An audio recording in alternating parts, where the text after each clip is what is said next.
What is up, everybody? How is it going? I feel like it's been forever since I've done a live, you guys. Welcome, welcome, welcome. How is everybody doing? Let me start off by saying what's up to everybody in the chat right now. I see Dizzle's here. Cindy from sunny South Florida. Basin Jordan stopped by. Said he had to go though.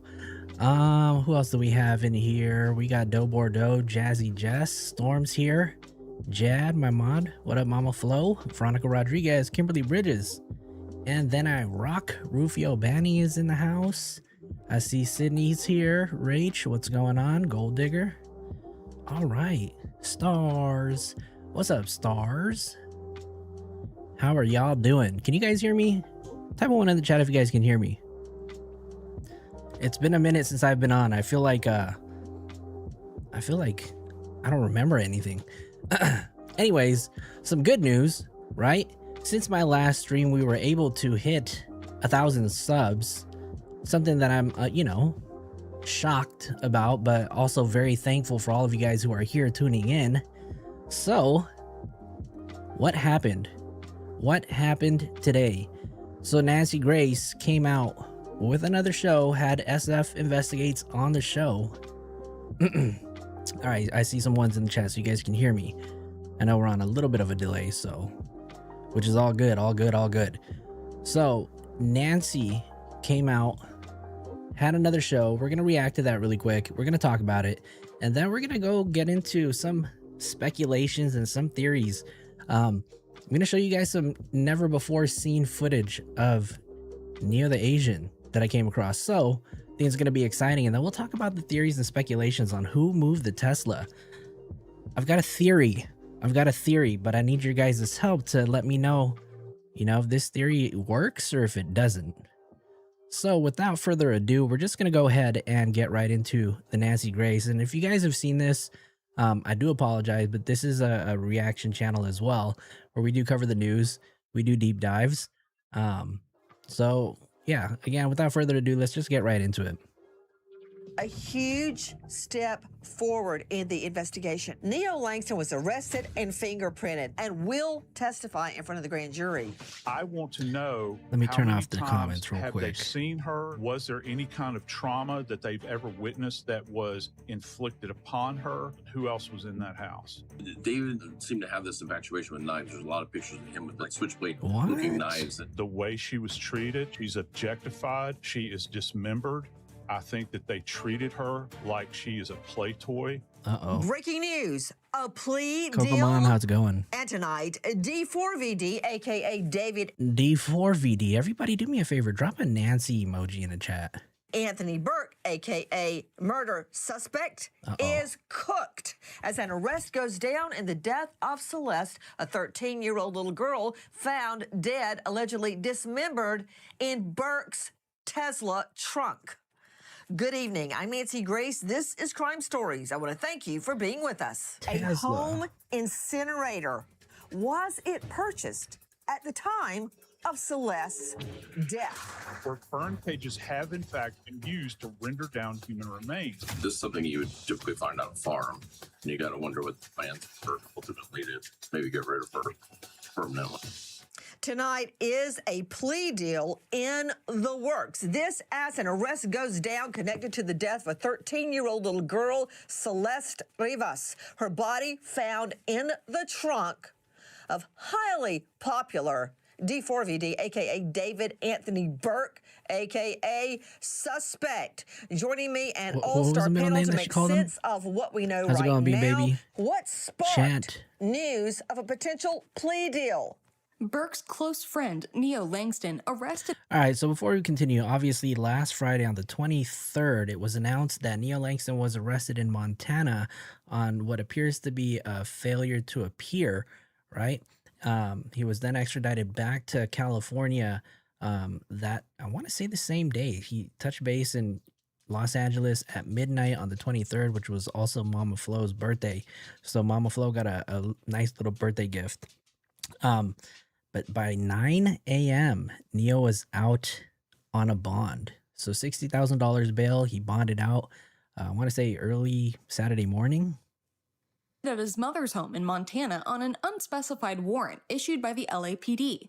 Booked for dodging a mandated appearance as a material witness in the homicide investigation, Langston is held without bail at the Lewis and Clark County Jail in Helena. Could somebody just surprise me? Just one time. Surprise! Can a defendant not be found hiding under his mother's bed? Day one, straight out to... Is that true? Was Neo actually hiding under his mom's bed? Or is Nancy just joshing us? You joshing us, Nancy? An investigator who has become enmeshed, embroiled in the D4VD, David Anthony Burke case. It's Steve Fisher, now high-profile private investigator, missing person private investigator, search and rescue expert. Steve Fisher. The Grace, This Ronan. all It's the started Grace. when Langston, a.k.a. Neo, a.k.a. Neo the Asian, refused to come to grand jury. And they have to go look for him. And, of course, he's hiding under mommy's bed in Helena, far, far away from that grand jury proceeding. So they drag him back. That sparked Really, David? discussion of a plea deal. And I think they're right. Now, some outlets misquoted you, stating that you thought D4VD, Burke, is going to get indicted. But I think that's bass-ackwards. What do you think, Fisher? Bass-ackwards, as Nancy Grace would say. That was bass-ackwards. Okay. Well, you said that about D4VD indicted. They quoted me saying is that he may be getting a plea deal, and then I did not say that. What I said was the fact that they were bringing Langston in on that failure to appear worried me, and I think he might be getting an immunity deal because, quite frankly, I'd expect him to possibly be a target. Look at this guy. Look at this man right there. as he would say. Look at him, man, right there. Okay. David, man. And I you don't would know what else to typically say. expect them to bring a target in front of the grand jury like that. And it makes me think Hold on, that hold on. maybe Hold that thought. Hold that thought, Put him Steve up. Fisher. Put him I up. think you're right. Let me go to high-profile defense attorney joining us from this Joanna jurisdiction. Nieves. It's Joanna Nieves, criminal defense attorney, founder of the Nieves Law Firm. Joanna, here's the deal. Let me just break it down. He has a choice. He can either be a co-defendant or he can be a witness. That's how I'm seeing it from here.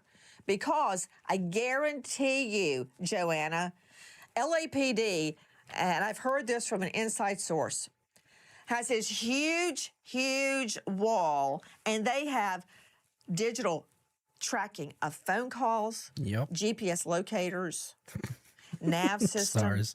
of I all don't. of D4VD's friends, including him. Which means they've got it down to the minute.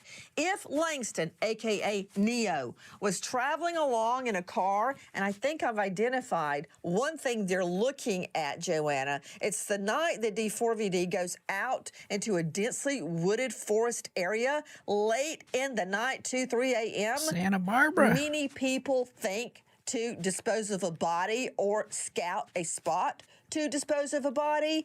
If it turns out that Neo Langston phone was traveling wasn't she? along with D4VD's, he's up the you-know-what creek without a paddle. So he can choose. Did you dig the hole or do you want to end up in the hole, Langston? Ooh, Nancy is just feeling some type of way today. But I'm here for it, Nancy. Let him know. So this is all assuming that he's got information to offer that might incriminate David or even himself. But he may be being called in to stick a timeline down. He may be Me too, Chloe exculpating Hunt. David in some way, or D4VD. another person who is a person of interest in the matter. We I'm really sorry, don't I just know. choked on my tea. Hold on. Well, let me see her, please. Put her up. Joanna Nieves, did you just say, with a straight face, that LAPD puts out a interjurisdictional warrant and tracks down Neo Langston, who is D4VD's bestie, because he has exculpatory evidence Crapper that Creek. may exonerate Burke? That is not why they dragged him by his toes out from under Right? Money's bed. Sometimes No. I feel like some of the guests that she brings on it's pointless. I know they're they got crazy background and experiences, but Nancy just makes a show out of bringing them on and just telling them what's up. Didn't she called SF a little boy, or did she call him tampon boy? One of those. Because he has evidence. It's a grand jury investigation and charging arm. Absolutely. Please, let's be real. They want the information, but also they're required to provide all of the information, not just the things that want to paint the picture that they want to put in front of the grand jury. The grand jury may have additional questions, and Neo Langston may be able to shed light on times, places, locations, and relationships. So it may not necessarily be about this one Santa Barbara trip. It may even be just about what was the nature of the relationship between David and Celeste, if there was anything inappropriate, as many people have been speculating. But there's also speculations of what the relationship may have been between Neo and David himself. So I think that really we don't know what his testimony will be. I do find that it's probably going to be obviously material, that they went through these great lengths to get him there. But ultimately, just because he didn't show up doesn't mean that he's got something incriminating for himself or somebody else. He may have just been putting his head in the sand, hoping that this he thing does get wild in the disappeared chats, without huh? having to participate. Let me ask you a question. Where did you go to law school? Florida State, go Noles. That's a great school, and you've tried a lot of criminal cases too. But I can guarantee you this technical legal term: they did not drag him back to ask him, what's your relationship with D4VD? That did not happen. He was dragged home from Helena, Montana, back to LA to testify in front of a grand jury and put in jail. And that's not to find out if he and D4VD were up braiding each other's hair at night. Speaking of that, Steve Fisher. Yo, Nancy, chill, Nancy. Okay, damn. Neo was braiding David's hair. Yo, somebody got photos of that. I want to see them. Steve Fisher, do you agree or disagree with Joanna Nieves? And I'll tell you what she's doing. She's a world-class defense lawyer, and she is painting a pretty picture, a pristine picture for Neo Langston. Right? Isn't But she I guarantee Deco? they did not drag him all the way back to L.A. from Montana to find out about his relationship with David Anthony Burke. I want to hear about the disc you found in D4VD's home. What photos were on the disc? Well, there's 1,100 photos on it. There's a ton, but there's Neo is That's a ton of photos to have on a memory card. Damn, 1,100. SF seen them all, huh? In a lot of them with David, and they have a very close relationship. There's he's at the house a Aw. lot. He's Oh, look at his name. His name is Arigato. I didn't think Neo was Japanese. Is Neo Japanese? him and Whoa, about like hold on one second. Shout out to Ronan in the chat for gifting 5 memberships. Okay, so if you guys received a membership from Ronan, please make sure that you thank him in the chat. Thank you so much, Ronan. We appreciate your support here on the channel. So everybody who received one, welcome to the inner circle, you guys. Welcome to the memberships. 2 other people seem to always be around. What worries me about this bringing him back is that they even need his testimony, because if they haven't been able to make the case. Chat said, a sad thing is they would have been a cute couple. You're talking about David and Neo? 5 months later, and they need his testimony. I would think he'd be a target instead of a witness, so that's what worries me, that maybe they're going to offer him an immunity deal. That was which I nice, hate to Ronan. see Thank you, if he Ronan. I has any appreciate involvement that. in this. Okay, because I was trying to figure out why you're worried about it. But I see what you're saying. You want everyone potentially involved in the death and the dismemberment and the disposal of her body, Celeste, to be prosecuted. I agree. Look at her. Don't take down that picture. That is Celeste.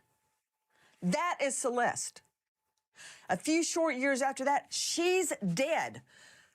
And I want to find out why. I'm with you, Fisher. Hey, Fisher, another thing. Guys, the reason Steve Fisher became embroiled in this is the owner. Isn't that wild, too? They just talked about the 1,100 photos that they found on the memory card that was in a camera that was left at the house. And SF just mentioned that many of those photos have Neo and David in them. I don't know. I mean, that's just wild to have that many photos, and then SF says that there's a ton of them of each other. It's a little sus to me, you know. That's a little sus, you know. Of the D4VD mansion hired him to find out what the hey was going on. He had the permission to go into the home and search. Where did you find the disc? It's not a disc, you guys. It's a little memory card, right? But you guys get the idea. It was left behind in the house. They moved out pretty hastily, and they left a lot of stuff behind. And it was just a memory card from a camera, and it was on floor. And Welcome, Hope. We were able to recover the images from it. So it was just left behind, you know. But it was a very quick move out, and they left a tremendous amount of stuff behind it, including the burn cage, including the chain. Damn, I've seen this photo before, but I had no idea that this was actually Neo. I honestly really thought it was a female, but rock on with your bad self, Neo. Chainsaw and a lot of things. So that's how we found it. Let me ask you something. On that disc, you said there are about 1,100 images, including D4VD and Neo lying in bed together. Were they clothed? Yes. Nancy's really trying to find the juice, huh? Were they wearing clothes? Yes, they were. And photos of them curled up together on a sofa. Were they clothed? They were, and a lot of these have already. But look at the big old smiles they both got. Oh, besties. They hit the internet because some of these he actually took off the camera and posted. Like you're showing on the screen now. These are the type of images, but the focus seems to be between him and his relationship with him. Were there any women on there? Any naked photos of women, or is it all Neo and D4VD? Yeah, We'll talk a little bit more about this photo too, a little later. there's no provocative photos. It's just women kind of in the background, actually, of him and Neo. Okay, let me be clear, Steve Fisher. Let me see, Steve Fisher. I don't care who is whose boyfriend or girlfriend, Right. or who's sleeping together, who's not sleeping together. Really don't care. Hey, hold What on one I- second. Who was that? Let me see.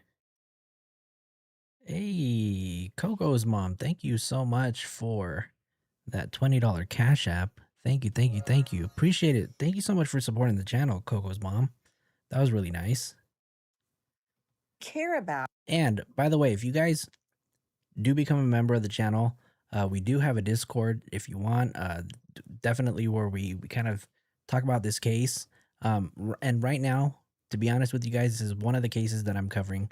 Haven't really had an opportunity to really dig into many of the other ones, but I will soon. I promise you I will. But we really focus on this and really try to nail things down. If you guys are on Discord, we do have a members only Discord. If you go to my community and you're a member, look for one of my posts and you can find a link. I'll post another link after too. So then that way, if you guys are members, you guys can come and join us on there. Is if there is an unbreakable bond between Neo Langston and David Anthony Burke, also known as D4VD. Because if there is an unbreakable bond, I'm not going to get anything out of Langston. He's not going to give it up. And if he's only being charged with failure to appear as a material witness, that's a very light sentence. He'll be in and out in no time for basically a contempt charge. Yes. So join it. Sydney helped set it up. He's going to have to be given immunity. And the reason he has to be given immunity is if you're a target, you can take the Fifth Amendment right to remain silent. If the state says, okay, you've got immunity, we can't prosecute you. Under the law, you can no longer take the Fifth Amendment. Ooh. So what you said. So either way, we're going to find some information out, right? Whether he just decides to spill it all or if he pleads the Fifth, then is granted immunity. So I just don't know how much we're going to get out of him, though. At the get-go is correct. Trying to find out if he's getting an immunity deal. Is he going to be a co-defendant? Because if he's along for the ride, that's aiding and abetting, slam dunk. Or is it more? Okay, I could have sworn I just seen this photo of Neo on Reddit, and he's showing off a little dead animal, if I'm not mistaken. Can somebody fact check that? If this is the same photo that was on Reddit? Slam dunk. Or is it more? Okay. We appreciate you, Coco's mom. Thank you so much. On the screen, isn't it true, Steve Fisher, that you amassed ring cam and Stars? You said I was right? Is that the same one? Because I swear I just seen the Reddit post go up today, like this morning. The dead mouse pic. Okay, so it is the same one. Okay. Damn, Nancy found the same photos, huh? other video of the neighborhood. And we'll check out the Reddit too to see if see what they're talking about over there. As D4VD's Tesla was moved from spot to spot. Isn't that true? Yes, it's true. And isn't it also true? He got a smile on his face, because he knows that he can't say anything smart back because Nancy. Look at that. Look at her look. There's a character on In Living Color. Old show. Jim Carrey played. Does anybody remember who that character is? I swear that's exactly who Nancy reminds me of in this little freeze frame. That's funny. That you saw the face of who was driving the Tesla. Isn't that true? That is true. I know where Was this it is going. Neo? I Was it can't say. Neo? I can't say. We've been through this many times before, and the reason why he can't say is because he's mentioned before in the past that he doesn't have the permission from the homeowner Malden Trifunovich, right? And because of their client relationship, that he can't disclose that information, and we got to respect that. But Malden did confirm to me that that information will come out when it can. So I think we're gonna learn who it is soon. Firefighter Bill, Last Ronin said. Yeah, I might have to. I'm gonna look that up. Oh, I feel bad for doing it. No, should I do it? Nah, we'll do it later. This before. I can't. It will come out. I can't. Listen. Sydney. I wouldn't say necessarily talked. It was just a back and forth on X on Twitter, but I can confirm that SF doesn't have permission to release that information. I don't want to take the chance of somebody. There's somebody taking justice in their own hands. Like who? Who's going to take justice into their own hands? And that's really a possibility in this case. Well, if it wasn't Neo, then why would people take justice into their own hands? Well, until we know, what people's roles are, and whoever the driver was, I don't think people should. I agree, David. I think it needs to go through the court process, and I would hate to be responsible for putting a name out there than somebody getting hurt because there was vigilante justice. You're worried about putting. Darcy said yes. Pull up Jim Carrey. Anybody that happened to be driving a Tesla that day. Because I think you said him. Have you handed all this over to the LAPD? Of course, yeah. It was. Yes, Ronan, Arizona is still a thing. We got the. Oh, let me see. We got the. Is it the grape aid? Yeah, that's what we're drinking on today. Taking small sips, We handed it over, the day that we did it with a report, breaking down frame by frame. Got another question for you, even though you're not point blank giving me a name. Steve Fisher, was it just one person moving the car, or did that person come with a buddy? Hey, or Heel, two welcome. people moving the car at the same time? No, I will say it was one person. Earlier, Mark the Shark mentioned that David was sitting on his lap. One person. Every time the car was moved, because it was moved several times, was it always the same person moving the car?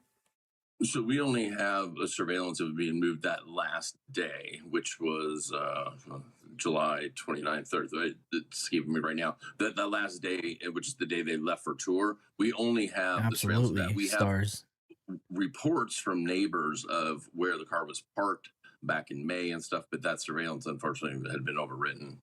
An out-of-state warrant issued by LAPD is a failure to appear when Langston fails to appear as a mandated witness for a grand jury in the homicide of Celeste. Montana police assist LAPD when Langston captured at his mother's house in Helena. Langston taken to Lewis and Clark County Jail, held without bond, before being transferred into the custody of LAPD. Extradited. Oh no, Chant, they definitely have.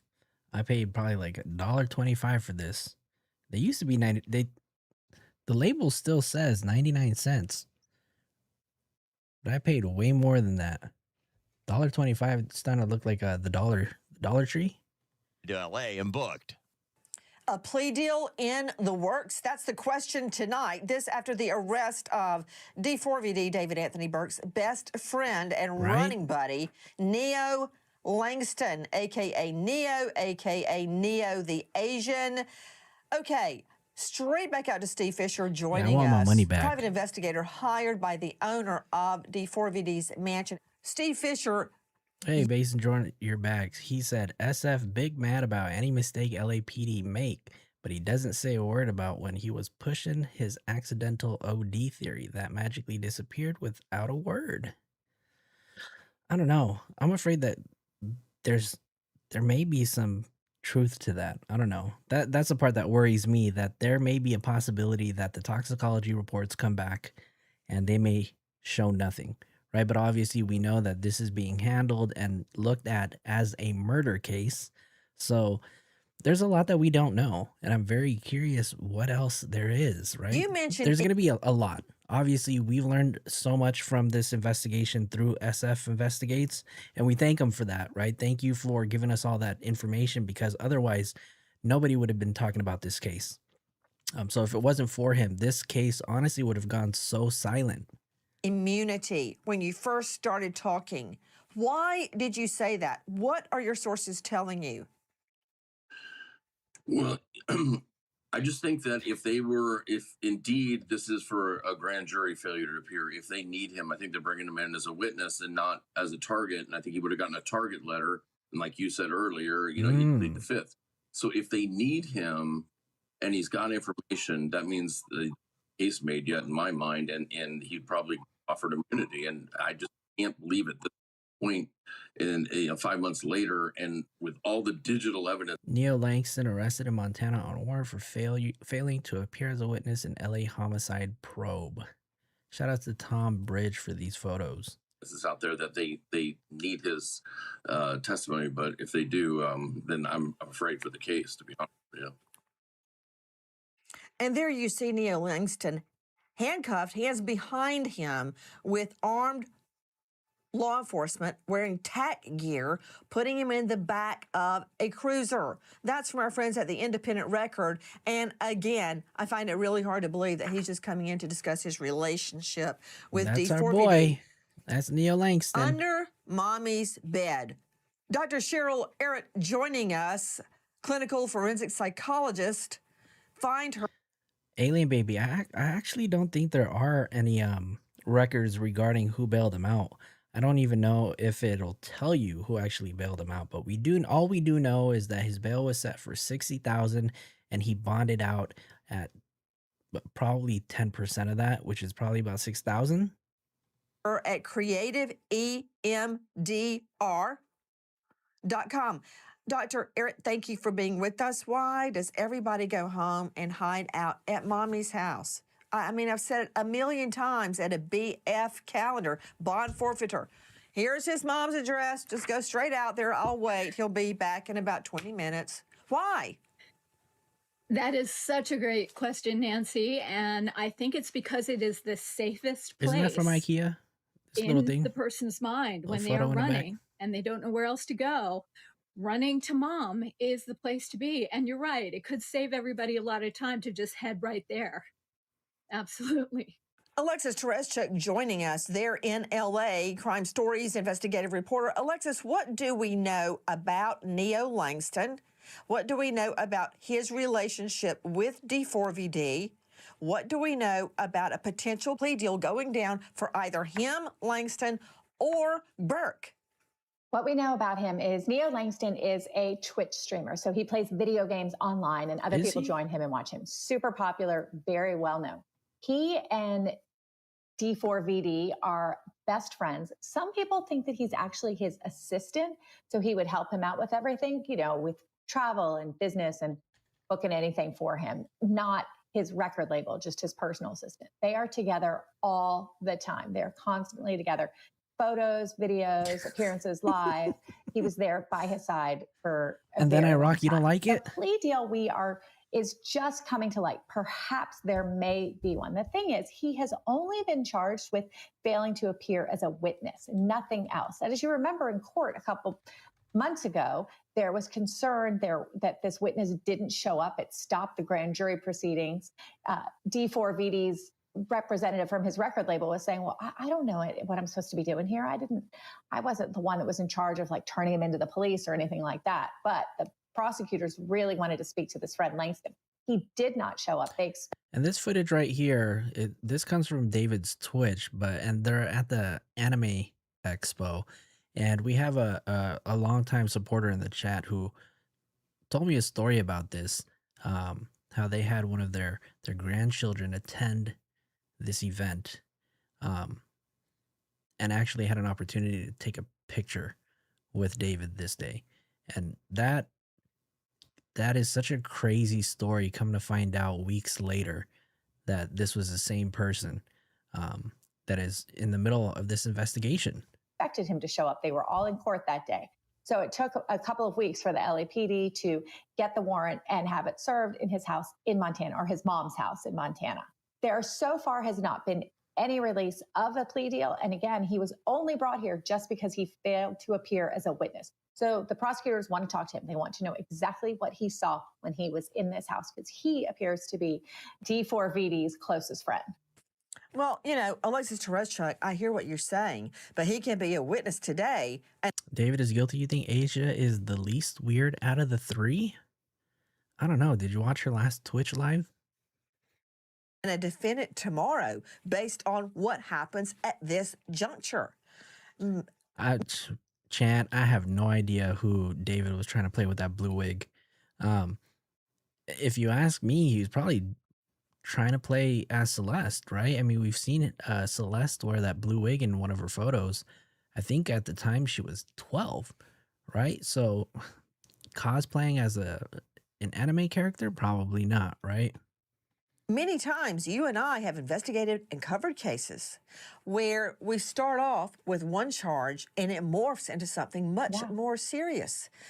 The only thing that makes me believe he will remain a witness is because he was called to testify, and you can't make a target testify.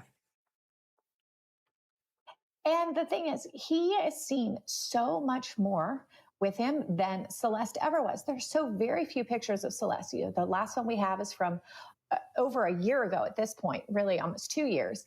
But he, Neo, and D4VD are together all the time. So he may just have seen something. They just want to talk to him right now, but he refused to come into the grand jury, fled the state, hid out with his mom, but then the LAPD brought him back. They've got a chart at LAPD that you would not believe. They've got this thing down to a timeline that's almost by the minutes, triangulated to the location, if you can believe. And I really like the fact that Mark Garagos kind of goes into detail, you know, just kind of rubbing in our faces that he knows a lot more than he's letting on, right? And I just wish, you know, they just drop a little bit more breadcrumbs, at least give us something, right? Because here they are, just I'm pretty sure they know a lot more about this case than they're able to mention. But yeah, Believe that. I don't know. That, you know, they're telling us that they're able to triangulate using a lot of this different type of technology and information, but here, you know, we don't know what they're using. And it's not just one source. When I say triangulated, it's media, social media, cell phone, Tesla, other, and all I'll say is other kind of GPS tracking devices. This from our friends at 2. And what do you guys think that the other type of tracking devices are? Because he was very, basically he was watching what he was saying, right? He made it a point to make sure he didn't really like give too much. Media, cell phone, Tesla, other, and all I'll say is look at that smile on his face, like he knows already. Other kind of GPS tracking devices. This from our friends at 2 Angry Men, Levin I wonder if any of them had like an AirTag on them. That would have been crazy. and Garagos. Oh, stars! I literally just Hi guys, said it. Nancy Grace here. I just said AirTag literally as I seen it pop up in the chat. That's crazy. Yeah, maybe somebody had an AirTag, right? Between the grocery store and insurance premiums, even with a steady job, more. Oh, hold on. This is an ad. We don't do ads here. Sorry, Nancy. We're not there yet.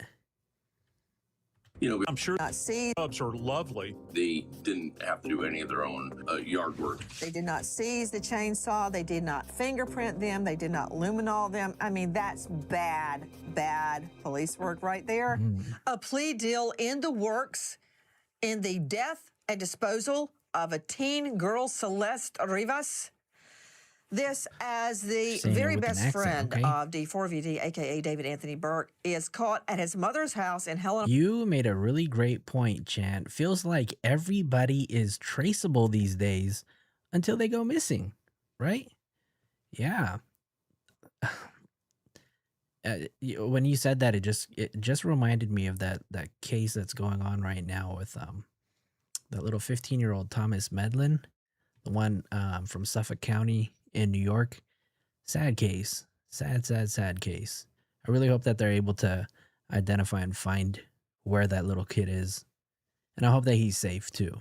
But it's not looking so positive. Yeah, the Roblox kid. Very sad. Very sad. Montana and brought back to LAPD. Who is Neo Langston? Neo Langston is not only a close friend of Burke, but is also a popular Twitter. Did you guys see his hat? Hold on. Yeah, Alien Baby. It's not so much news for this episode. They are kind of just going back, circling back around. But look at his hat. He says, "Hello, my name is Langston." Neo Langston is not only a close friend of Burke, but is also a popular Twitch streamer often referred to as Neo the Asian. Neo is known for his high-speed, energetic streaming persona and vlogs featuring his buddy Burke. You are seeing video now of Neo Langston and D4VD straight out to forensics expert, professor forensics, Jacksonville State University, author of Blood Beneath My Feet on Amazon, and star of a hit podcast, Body Bags with Joseph Scott Morgan. More important is the fact that he is a death investigator who has investigated over 10,000 death scenes, be they accidental, natural causes, suicide, unexplained, or homicide.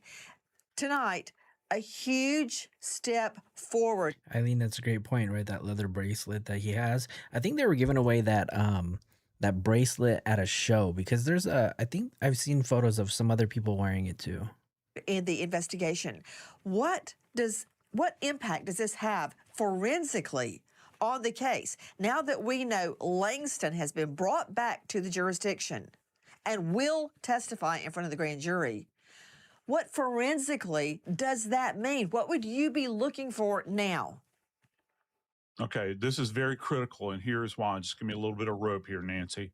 The idea that all of these people, we're talking about Celeste, who, seems to get lost in the mix here, this child, they're all living at this same address. And when we as investigators begin to peer into what has happened, we begin to talk about all of the principles that are involved in this environment. So what points of contact are there relative to her and all of these other subjects in the house? I think that it's critical with Langston because, look, he is at the house. We've heard this over and over and over again very frequently. So you're telling me that suddenly she up and vaporizes and you don't have any questions about, hey, what happened to Celeste? And so if he has knowledge of what happened, if there's any kind of talk that happens in this very intimate environment, well, yeah, we saw her, but now she's not here. Or maybe somebody just makes an off-the-cuff statement. It's like, well, last time I saw her, she was in the bathroom and then she disappeared. I want to know how many times have they seen her in the past? Was there any kind of trauma that they've ever witnessed that was Cheesecake? inflicted Somebody say upon cheesecake, her? Ronan? Because I'm going to go to those Cheesecake sounds specific good. locations and look for any kind of trace elements that are left behind. Not yet, He is a Marissa. major thread in this case because he I has don't think intimate so. knowledge of her movements through the house. What space did she occupy when she slept in this house? Is it very specific? And also, are there any tools around the house that we weren't aware of at the particular time? Steve's talked extensively about chainsaws and burn cages and all this other stuff. And he said that a lot of stuff had been left behind. I'm curious as to what may have been taken away from there to facilitate, hang on to it, the utility of a dismemberment, Nancy. I want to know, what did they have at their disposal and who else was in that house? I'm very curious also, Joe Scott Morgan. They've brought Neo Langston back to the jurisdiction, rousted him out of his mom's house. They've got to have his fingerprints. Ooh. So, Yeah. were his fingerprints on any of these items, such as the burn cage, such as I don't know if any of us consider that fingerprints, huh? Good point. the implements used to, well, you know what? I've got Steve Fisher. The implements that you found there, in addition to a burn cage, which I believe you said gets up to 1,600 degrees, You were concerned about other implements, seemingly farm implements that could be used in the dismemberment of a body. Now they've got Neo Langston. I don't think he had a record or any reason to give a fingerprint up until now. But now they have his fingerprints. What do you think they're doing with those prints right now, Steve Fisher? Yeah, I suppose they're probably comparing them against probably prints from the Tesla from places in the house. The burn cage wasn't open, but the chainsaw was out of its packaging. There was also, I'll tell you, that there was knives. David seemed to have this infatuation with knives. There's a lot of pictures of him with I don't know if they're switchblades, but switchblade looking knives. And I'll tell you, there was one that was on a shelf in a closet in a bowl, and so I think they'll compare prints against things like that. What did you say was in a closet in a bowl? There was a So they're talking about I guess a suitcase full of knives, huh? Hold on, let's go back. I'll tell you, there was one that was on a shelf in a closet in a bowl, and so I think they'll compare prints against things like that. What did you say was in a closet in a bowl? There was a knife, and listen, I will say that I used Blue Star on it and didn't come back with anything. But there was a knife, one they would use for filleting, and it's just sitting in a bowl on a shelf in a closet with nothing else in it, nothing else in the closet besides that.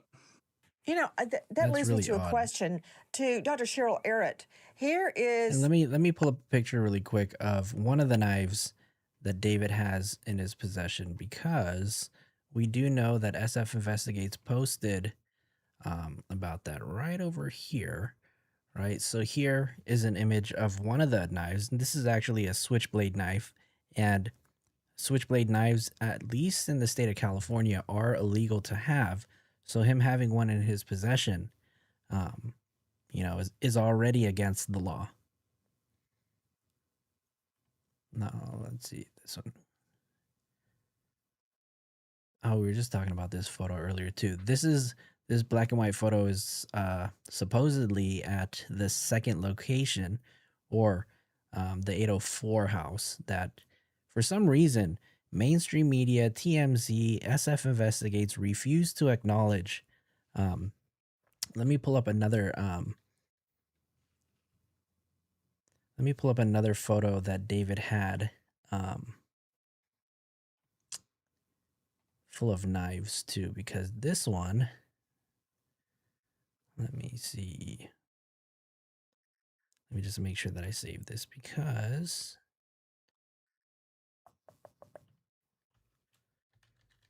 David also had more knives in that house. So I'm going to pull this photo up really quick. Let me pull this up right over here. Here is another suitcase that he had. Maybe this one is it right here. Does this look like a fillet knife? This right here. Look at how many knives this guy has in this suitcase. I don't know. Is this romantic homicide? Wait, the bowl was in the closet? How iconic, right? Coco Mom said LAPD messed up this case. You'd think that they'd want to collect any weapons as possible evidence. Yeah, you'd think so, right? Why they don't have any of this stuff in evidence, not sure, right? But this definitely shouldn't be in the possession of anybody else except for law enforcement. Very odd, but here's the fillet knife that SF Investigates was talking about. This right here looks like a butterfly knife. Also another weapon or knife that is illegal in the state of California. So why? I mean, weapons charges, right? These are illegal to have in your possession. Can't tell me this is like one of those bottle openers, right? Because it's definitely not. I wonder how many of these knives are actually illegal to actually have. I don't know too much about, the legality of all of these, but This one looks like a butterfly knife. This is definitely a butterfly knife. Fillet knife. Not illegal, right? That's wild.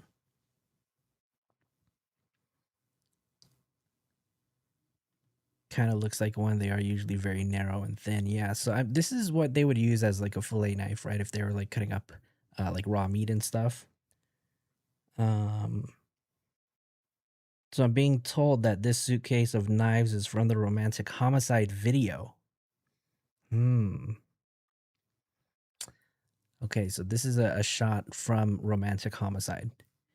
There's a K-bar knife above the fillet knife. This one right over here. This is wild.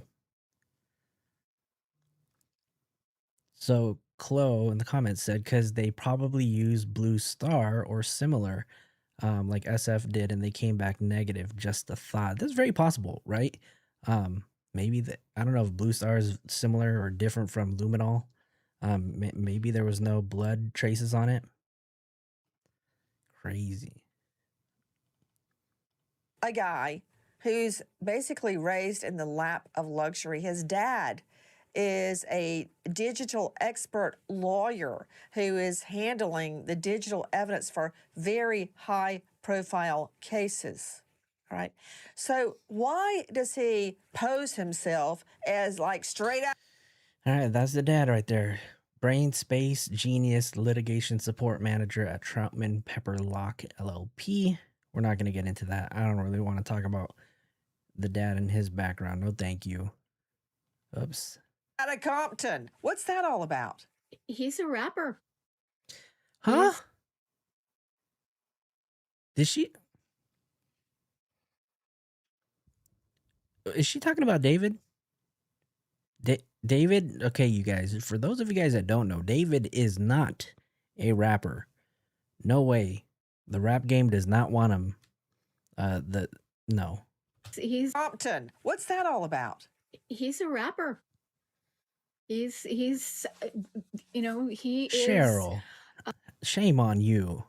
Shame on you for calling him a rapper. I think has been very popular and understands the culture and yeah, calling him a rapper is crazy, right? The way that he was living was consistent with being privileged and also being in that community. And so I don't really see any discrepancy in that. I do have some. Okay, so have you ever been to Compton? Probably not. Probably not. Right? Probably not. Any discrepancy between him being in rap culture and being privileged. I understand that he wasn't living like he was in Compton, of course. Okay, Joanna Nieves joining us, criminal defense attorney. Here, so in case any of you guys are wondering, let me just show you his rap skills. 1 second. I'm going to let you guys be the judge in case you guys haven't seen it. Oh no, did it get removed? Uh-oh. I could have sworn there were posts. Hold on. I'm trying to find it, you guys. Trying to find it. Hang tight, hang tight.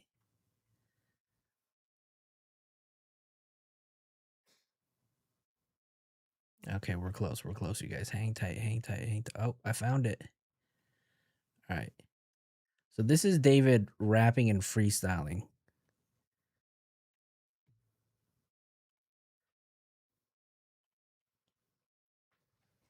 Hold on, let me make sure that we're here. All right, you guys be the judge. On a scale of 1 to 10, I want you guys to judge David's freestyle battle skills, okay? This video is a video of him in a freestyle battle against his brother, Caleb. You guys be the judge. Nope. He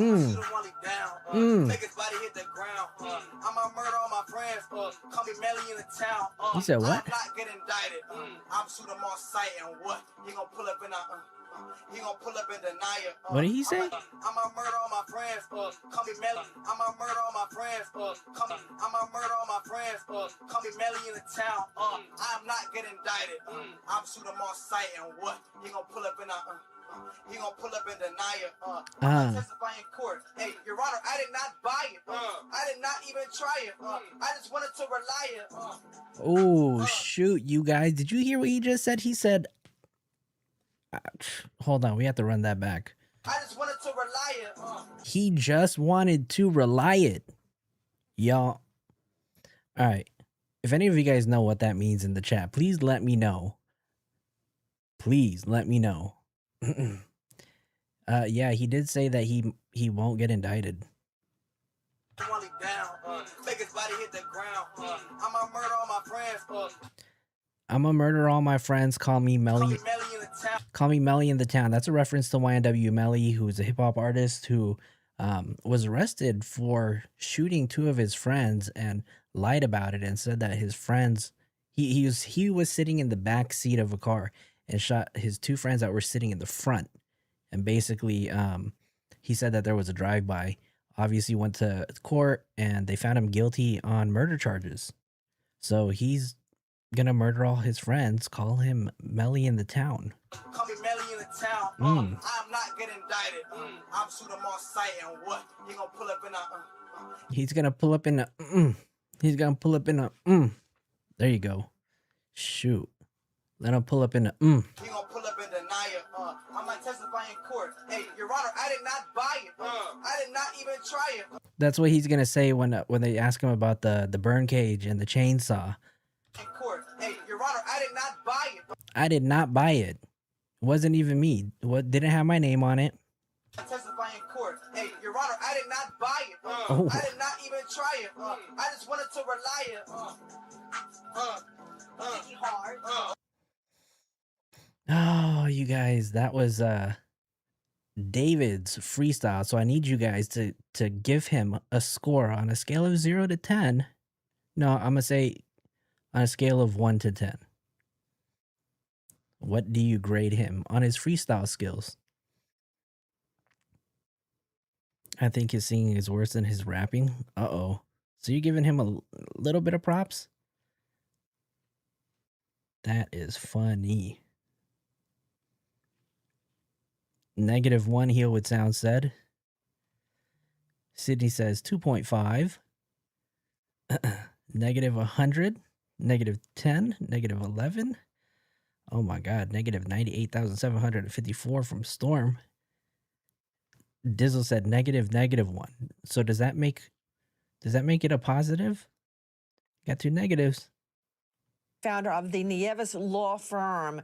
He is assuming the persona of a badass rapper. Okay. He is a privileged kid whose parents fed him with a silver spoon. What's with that? I mean, I think we can't blame him for his artistic expression, right? This is exactly that, a persona. It's attracting fans. It's attracting. Hey, do me a favor, you guys. Do me a favor. Hit the like button really quick. We got about 103 people in the chat, and we only got like 59 likes. Do me a favor. Help get this video out in the algorithm, you guys. It's free. All you have to do is press that thumbs up. You know, that's all you guys have to do. Small little thing, right? Just hit that like button. Viewers, it's what gets paid, but it doesn't necessarily mean that that's who he is at the core and that he can be prosecuted for what he put on display in his concerts or his performances. Okay, so I don't believe anyone suggested that he's going to be prosecuted for his performances. His performances are great. What I'm saying is he had a completely different persona than who he actually really is. Okay, you know, to Joe Scott Morgan joining us. No idea, now that, Rach. back to where we started here. I took us on a circuitous route. Back to where we started. Neo Langston was arrested and fingerprinted. We have the prints. Now what do we do? I'm going after DNA, hands down. As a matter of fact, anybody that occupied the space, I'm getting a buccal mucosal swab off of them. Ooh. And also, the buccal mucosa. That's basically like a cheek swab, you guys. He said buckle. You can say bugle. I don't know. Buckled sounds right though.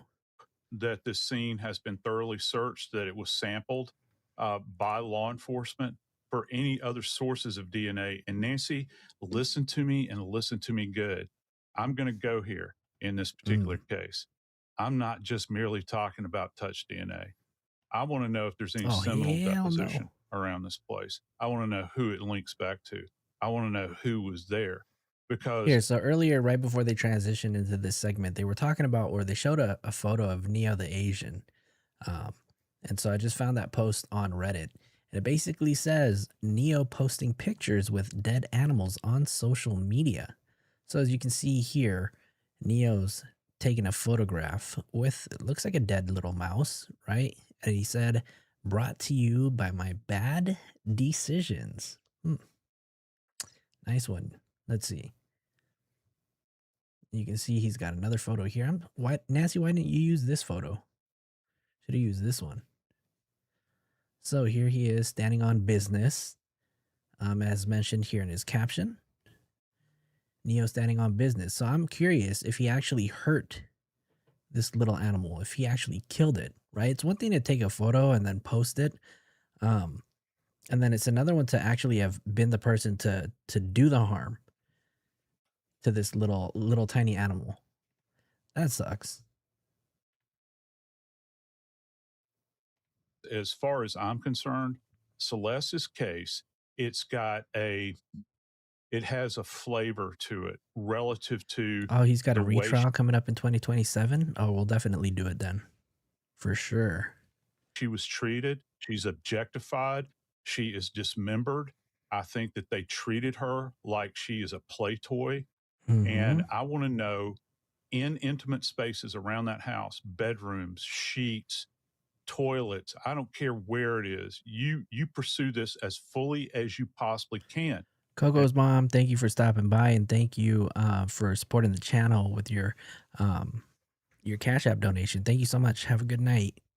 Thank you for hanging out. As my granddaddy used to say, let the hide come with a hair. Whoever's there, we're going to develop a profile on them, and they're going to be brought in for questioning. Now, some of the stuff is going to be very passive. You know, you can have touch DNA, and I think that defense attorney. I think he did, Miss Jams. Let's go back. No, in intimate spaces around that house, bedrooms, sheets, toilets, I don't care where it is. Tokyo's in a house. Pursue this as fully as you possibly can. And as my granddaddy used to say, let the hide come with a hair. Hold on, where was it? Scare position around this place. I want to know who it links back to. And Nancy, listen to me and listen to me good. I'm going to go here in this particular case. I'm not just merely talking about touch DNA. I want to know if there's any seminal deposition. Oh yeah, this place. he sure said I want it. to know who it links back to. I want to know who was there, because as far as I'm concerned, Celeste's case, it has a flavor to it relative to the way she was treated. She's objectified. She is dismembered. I think that they treated her like she is a play toy. I want to know, in intimate spaces around that house, bedrooms, sheets, toilets, I don't care where it is, you pursue this as fully as you possibly can. And as my granddaddy used to say, let the hide come with a hair. Whoever's there, we're going to develop a profile on them, and they're going to be brought in for questioning. Now, some of the stuff is going to be very passive. You know, you can have touch DNA. And I think that defense attorneys will argue this. Well, they occupied the space, so you would Obsidian said, nah, they all guilty, right? But you have to consider the source of the DNA. What is it? Because some things are richer than others. We've got tons of cases out here, Nancy. We're solving them now based upon seminal deposition that took place years and years ago. It all depends on how far the investigators and scientists are willing to go in this particular case. Joe Scott, you keep referring to touch DNA and seminal deposition. You're throwing around a lot of highly technical forensic terms. When you say seminal fluid, you mean which suggests sex activity. That's what I'm talking about. Yeah, absolutely. Now, when you're talking about touch DNA, could you explain that, as only you can do so well? Yeah, I would love to. So listen, Jergens has made tons and tons of money, right, off of dry skin. The reason we have dry skin is that we have dead skin cells that we I slough think every so, day. Kimberly. People don't Trying to realize say this. something You without saying slough something, right? thousands of these things all of the time. So when you touch a surface, you can actually leave behind a skin cell, and it's not going to be a complete DNA molecule. It's going to be fragmented, but it can be amplified, and you can develop a profile on that. That's where I'm drawing this difference between the sourcing of the DNA. Okay. So, yeah, you would expect somebody that's touching a doorknob, a counter, those sorts of things, or even handling, cookware, knives, cutlery, anything like that. You could find touch DNA in these environments, but it's a completely different animal when you begin to think about bodily fluids. All right. We're at another level at this point. And so we would have questions relative to this. Maybe it means nothing, but as as an attorney, if you never ask a question, you never get an answer. And That's so true. that's going to be up to them to see how thoroughly they've investigated this space and if they can tie this back to anybody that's in there.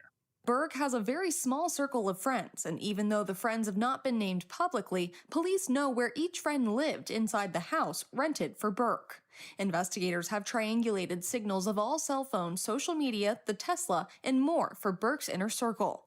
Neo Langston is one of those people in the inner circle, having been close to Burke for years, sharing time and space, creating digital content and vlogs. Hi guys, Nancy Grace No, here. no, no, no, Please join us on Crime Stories and Space Hi guys, real talk, Fox. We're learning an indictment looms, and it is a homicide indictment. And the home incinerator doesn't show up. They're like, hell, put it in the trunk, back up and punt. I don't think these are geniuses by any means. Tonight, the last known photo of Celeste Rivas, and what does it prove? It was found by none other than private investigator Steve Fisher. Tell me about the photo and how you managed to date it.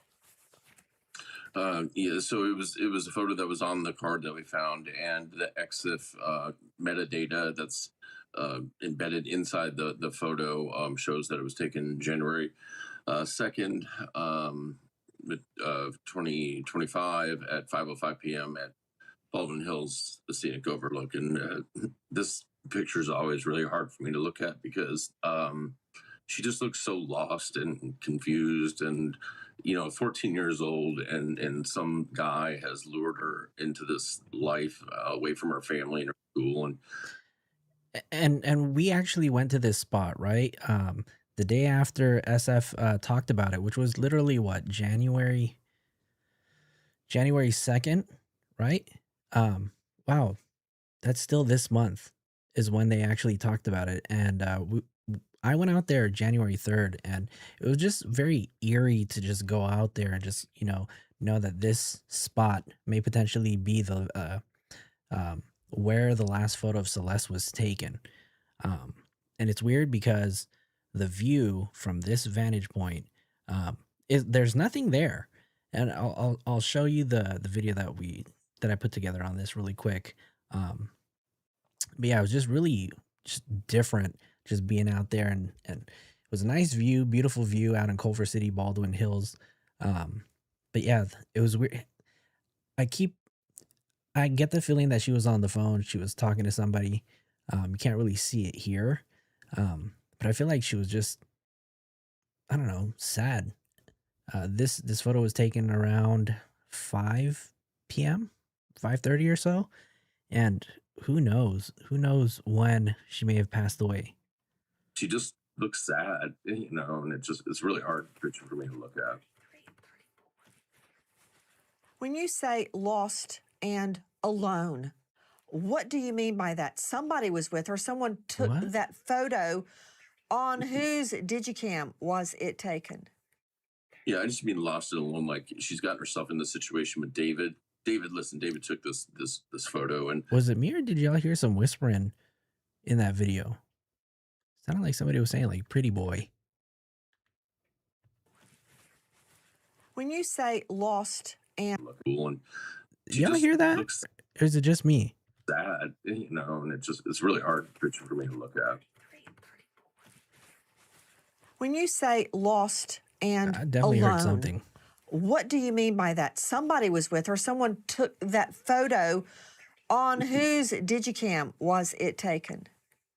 Yeah, I just mean lost and alone. Like she's gotten herself in this situation with David. Listen, David took this photo, and I don't Okay, think so you guys did hear that? That wasn't just me. I swear they're saying like 33 pretty boy or something like that. I don't know. Okay, thank you guys that I'm not the only one that's tripping. I was like, somebody here? Damn. Yeah, maybe it's the TV in the background, but just making sure I wasn't the only one to hear it. she was happy anymore. And I think at the beginning it was probably, oh, there's this celebrity or whatever, but now she's been brought into this world. But that poor girl, she just looks like she's just defeated to me. This 14-year-old girl dead and dismembered, decomposing in the trunk of David Anthony Burke. That Tesla moved repeatedly to avoid getting towed. Ultimately, it was towed, and that's the only reason her body was even found. It was in such a state, we believe that no COD can be determined cause of death. Jam said it was a male whisper. Before I go to Joe Scott Morgan on 33 that pretty boy, issue, huh? Steve Fisher, you stated that this photo Weird. is believed to be the last known photo taken of Celeste in life, January 2, 2025, in the late afternoon, just before dark. Where is the photo taken? Baldwin Hills Scenic Overlook, which is kind of like in the heart of LA here. It's kind of maybe in between Hollywood Hills and LAX. And you're stating that this was... And let me just kind of show you the video that we put together on that really quick before we go back to this. So this is a little bit about the scenic overview that we went and we checked out. The last photo that we have of Celeste is January 2nd, 2025. What's up, you guys? On January 2nd, private investigator Steve Fisher shared a critical update on X regarding the disappearance of Celeste Rivas Hernandez. Fisher, who was hired by the homeowner of the Hollywood Hills home linked to singer David, has released a photo that's described as the last proof of life for Celeste. Now, today we're going to be taking a look at what this photo tells us and how it changes the timeline of a case that has shocked the public.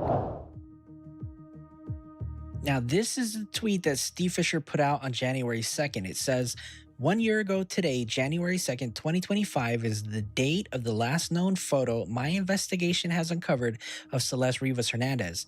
It is important to emphasize that law enforcement investigators have access to more extensive resources and may very well have images or evidence from after this date. This is not to suggest that anything specific happened on that date, only that it is the last confirmed time and date stamped piece of evidence that I have showing when Celeste was alive. According to the image's metadata, the photo was taken at 5:05 p.m. on January 2nd, 2025. Geolocation analysis shows it was taken in Baldwin Hills, California. All right, you guys, so what you're looking at right here, this is the actual photo known as the last proof of life of Celeste Rivas Hernandez, as identified by Steve Fisher.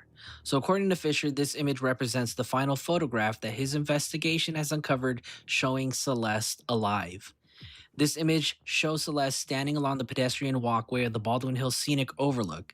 She's basically standing right next to a metal guardrail, and right across the street is a gated property. This photo appears to be taken in the daytime, and there's no crowds, there's no landmarks, nothing that's going to draw attention, just literally Celeste standing there. She even looks like she might even be on the phone. Now, to better understand this photo, you kind of have to understand like where this photo was actually taken, right? Now, if you head over to this map right over here, there's only one parking lot here in the Baldwin Hills Scenic Overlook, and that's right here where this blue dot is. Now, the red X marks the approximate location of where Celeste was standing when this photo was taken along that pedestrian walkway. Now, this is not a scenic overlook. This is not even a viewpoint. This is basically a private residence blocked by trees. This image here shown it basically illustrates exactly what her viewpoint would have been from that spot. So I'm standing here right about where we believe the photo may have been taken. Now, if you guys can see those two orange little stone entranceways for their gate, it's actually a lot closer than it appears in the video. But this appears to be right where she was at, standing when she took the photo. And if you guys turn this way, right, and you guys wonder what she was looking at, there was absolutely no scenic route for her to view. So she was standing here, or even if she was standing, let's go down a little bit more and just say she was standing here, right? There really is nothing to look at. There's a little bit of a, view right there. But other than that, there's really not much to see out there. So I'm curious why she was standing there. Now, this photo does not explain what happened next. And just to clarify, too, it was mentioned on Reddit by Jenny the Ween. It says, Steve has many pictures. One from January 2nd, 2025 was taken early in the morning in the Angeles National Forest at Millard Campground. This last picture that he posted today was taken in the afternoon at Baldwin Hills. So there are multiple photos of Celeste and David. Maybe not them together, but multiple photos of Celeste taken on January 2nd. It's just that this photo where you see her standing in Baldwin Hills is the last one that they have on that memory card. Next, it doesn't even tell us why she was there. It doesn't even tell us who else was present at the time. And it doesn't even answer any questions about this case. All it does is give us some geographic context as identified by Steve Fisher. And sometimes the most revealing part of an image isn't what's happening in it, but maybe where it was taken. Obviously, so this is actually, so here you can see here, this photo looks a little different, right? And basically what I did was I played around with the color just to kind of make it look more so a natural photo as opposed to the filters that you see where it was really green. Basically what I did was I just kind of returned it back to what we call like a Rec 709 color profile. And and the reason why I did that was to kind of see what color her sweater actually was, because if you guys remember in the green photo, it was really hard to see what color it actually was. And then there was another photo that came out where you can see the sweater at the feet of David in a selfie that he took. So I thought, maybe it was worth trying to remove the filter and bringing it back to a regular standard profile. And this is basically what I got. And this was to confirm that the sweater actually was the same color as the one that was on the floor. I visited this spot because I wanted to see it for myself. And after seeing it in person, there was one thing that was clear. There's no view here. It's just a fence, a gate, and a private residence. So I wanted to ask you all, if there's no scenic reason to be standing at this specific gate, what do you think the purpose of that photo was? Do you think it was a genuine moment or a staged benchmark in a much darker timeline? Let me know in the comments below. What do you guys think? You guys think that was just a genuine moment, or do you think it was staged? And Kimberly, don't worry about your responses. You take your time getting back to anybody who responds in the chat. You're good. You're good. Here's that photo, the original one with the green filter. Yeah, so basically what we did, we just kind of cleaned it up and then just returned it back to regular standard profile. So it wasn't really, didn't have all this green filters on it. Ronan says that this one was staged. Okay. You guys think that she might possibly be on the phone? If she was, who is she talking to? Who is she calling? This was taken on Burke's camera or cell phone, you think? It was taken on a camera, not a cell phone. He had a standalone camera that was DSLR. Okay. What do we believe? What have we been led to believe, Steve Fisher, about the approximate date of her death? So this photo is the last one that we're aware of. LAPD may have more. I just want to make that clear. But January 2nd, 2025, and I'll tell you, I don't know. I really think she is on the phone. Some of you guys say no. Ronan said, what is it? No, her finger's not far enough. I mean, I feel like right here, this is her index finger holding like the back of the phone, right? As if she was doing this. I don't know. Am I tripping? I'm tripping. shortly after that, the behavior of the Tesla, the black Tesla, changes. There's no more. Coco said, calling mom, asking, can I come home and be a child again? Oh, that was so hard to read. That was tough. Calling mom, asking, can I come home and be a child again? Wow. That was tough. Photos of it appearing in David's Instagram like it used to, and then on February 1st, a new Tesla is leased, so I think I think something could happen in January. I mean, I know investigators have thrown around like April timeline, but I think it could go back as far as January. What date approximately do you believe the Tesla started moving around in the neighborhood? And we were misled at the get-go by our own calculations. We were basing time of death, connecting it to when that Tesla started moving around. But that may or may not be true. It may be arbitrary. She may have been dead long. That's a good question, Alien Baby. If the phone was pingable, would it be her phone or his? Great question. Who knows where her phone is? I don't know if we've heard anything about a phone that Celeste even had. And I know that there's a video floating around from Valentine's Day where it looks like David gifted a phone. If I can find that video, we'll play it. So maybe just no, maybe it was because that was what, 2024. I don't know. Who knows? Maybe David gave her a phone that he could potentially monitor, right? Long before she was put in the car trunk or long before it started moving around the neighborhood. So what's our best guess, our best educated guess about her date of death, Steve Fisher? What do you think? I think it goes back to January, and now people note and this. Okay, so I think this is the very first time that I've actually heard SF Investigates actually make a claim as to when he believes Celeste was killed. And I strongly believe that, there holds a little bit of truth to that. And I could be wrong, right? They talk about the Santa Barbara trip that took place during the springtime. We don't know anything about that, but we do know that there was a potential, there's a possibility that David was not alone. There's a possibility that Celeste could have also been in the car with him, probably in the trunk, right? While somebody else was there. But that's pretty much all we know. We know it was in the middle of the night. And he may have had help. Private security company note that around May is when the Tesla starts moving around. But keep in mind the temperature. Well, Desert, it's a good question, right? So many questions. Where is her phone? The phones of Neo, Asia, David's brother, Esmeralda, all of them.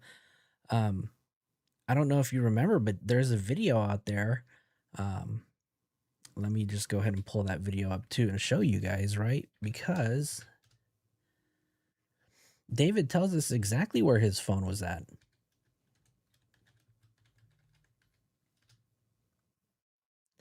Let me pull this up really quick, because he tells us right here where exactly his phone is. Phone got stolen. This is the anti-theft lock screen. Yeah, I checked my location on my other phone this morning. It's in China right now getting dismembered, so tragic. I checked my location on my... He said what? Anti-theft lock screen. Yeah, I checked... What a screensaver to have, David. Check my location on my other phone this morning. It's in China right now getting dismembered, so tragic. The reaction that he gives after he mentions that the phone is getting dismembered in China, it doesn't sit well with me. Listen to that again, you guys. Yeah, I checked my location on my other phone this morning. It's in China right now, getting dismembered. So tragic. Tragic.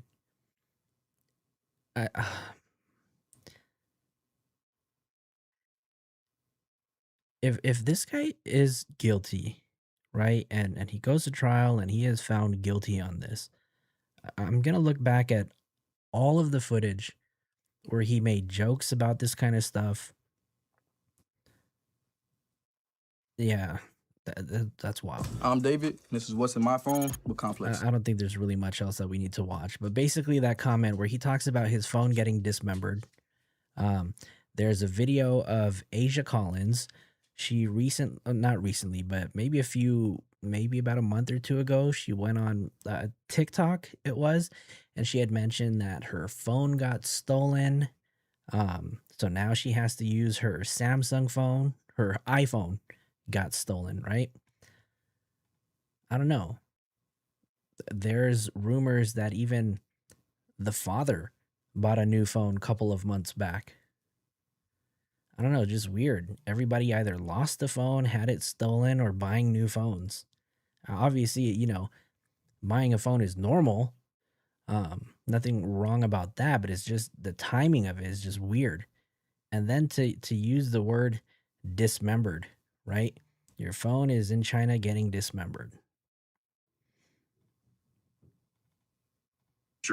In January, February are really, right? They're very cool. So if she's in that Disassembled. front trunk, I'll tell you that neighbors across the street reported to me that they had a dog die in February, and they buried that dog in the backyard, and they were getting this foul odor, which is right next to where the Tesla would park, anytime the temperature would get above like 75 degrees. Okay, so this is new information that we haven't really been told before, right? We've been told by SF Investigates in an interview, but he didn't go into detail. I want to say it was a News Nation clip that was literally like 5 minutes.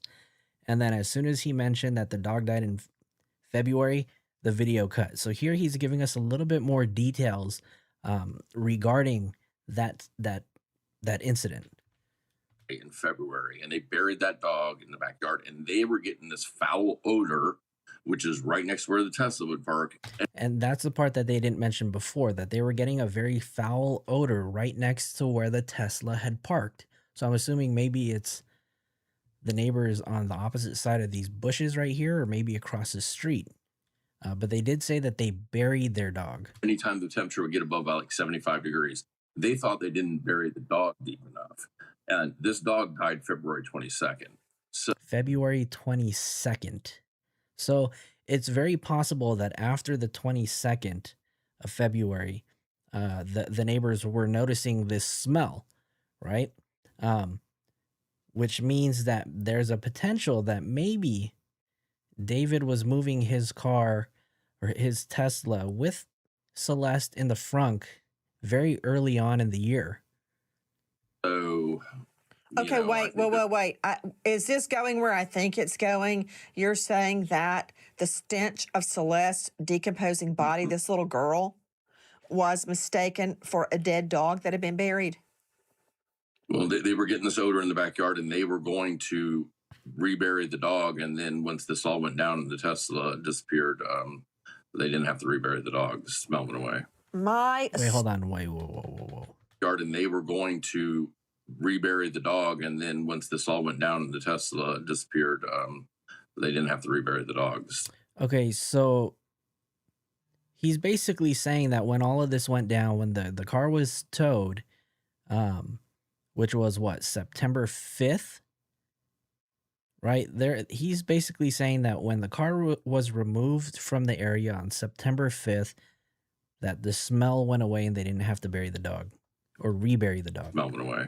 My stars, the smell went away, J. Scott Morgan. This little girl's remains, because of the stench, was confused for a dead dog that had been buried. I mean, you know what, Joe Scott?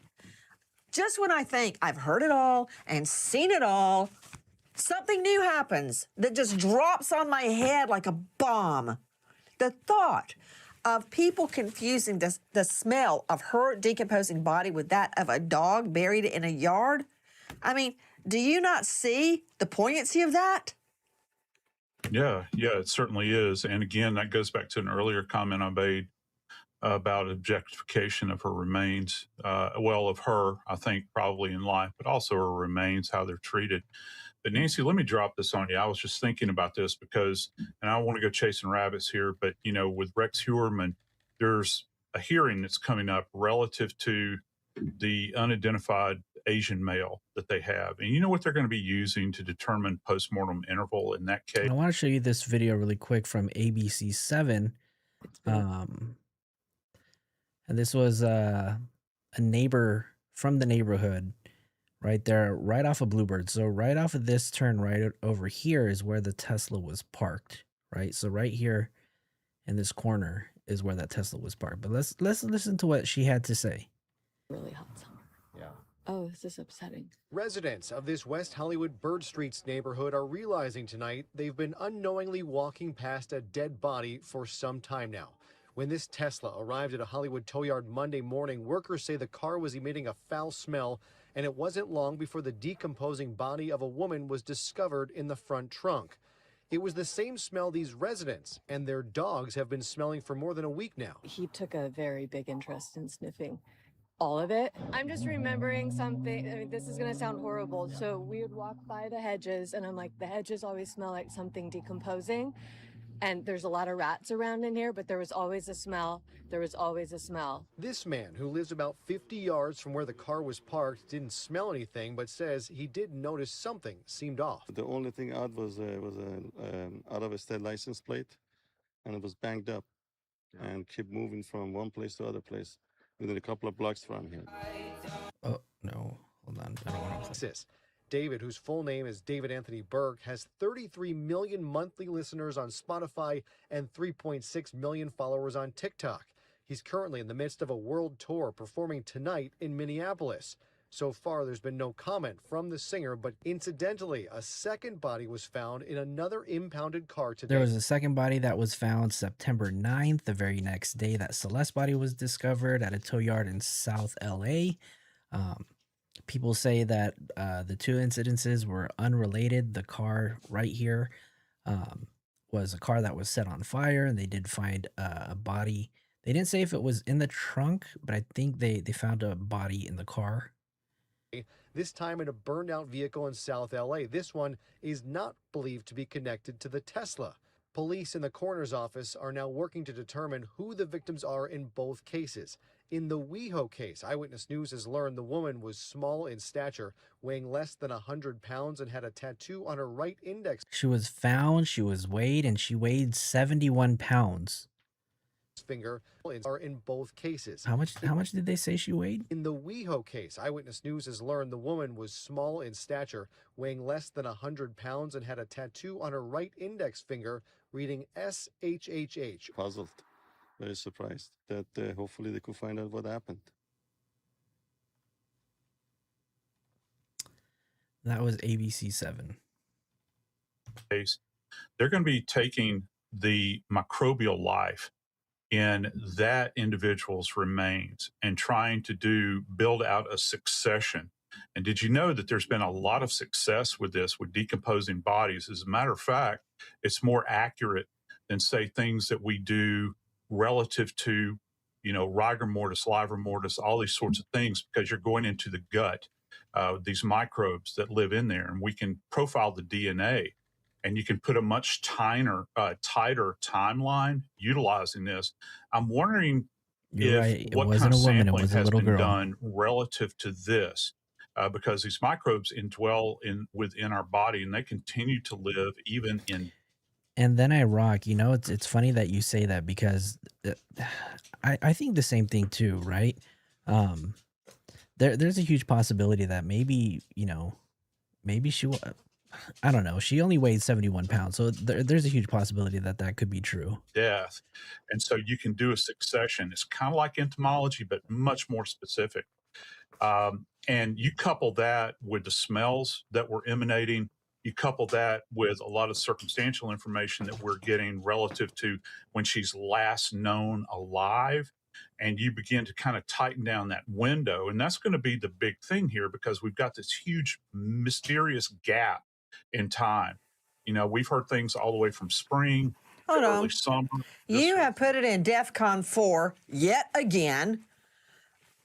Put the brakes on it, Nellie. Hold on. When you say microbial lifetime timeline, you are stating that based on the gut microorganisms in her body, in her stomach, yes, they can date the time of her death.